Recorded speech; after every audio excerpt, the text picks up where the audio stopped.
ఈ నేపథ్యంలో కలెక్టర్ సోమవారం గుర్తింపు పొందిన రాజకీయ పార్టీల సమక్షంలో కొత్తగా కేటాయించబడిన బ్యాలెట్ యూనిట్లను తెరిచారు.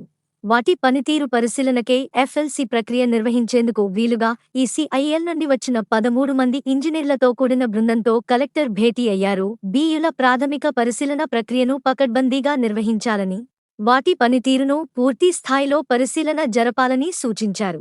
ఎఫ్ఎల్సి ప్రక్రియను కలెక్టర్ పర్యవేక్షించి ఎన్నికల సంఘం నిబంధనలు తూచ తప్పకుండా పాటించాలని, బ్యాలెట్ యంత్రాల విషయంలో అన్ని జాగ్రత్తలు తీసుకోవాలని అధికారులకు సూచించారు. కలెక్టర్ వెంట జిల్లా ఉప ఎన్నికల అధికారిని కృష్ణవేణి, ఎన్నికల విభాగం పర్యవేక్షకుడు పవన్, సాత్విక్, సంతోష్, సంబంధిత శాఖల అధికారులు ఉన్నారు.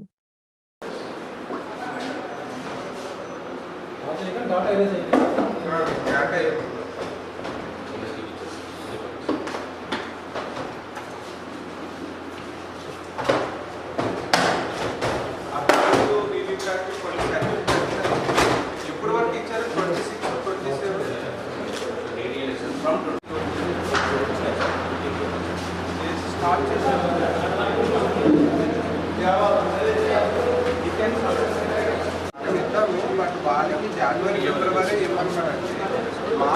మార్చ్ అయిపోయిన తర్వాత అమౌంట్ రిలీజ్ అయిందని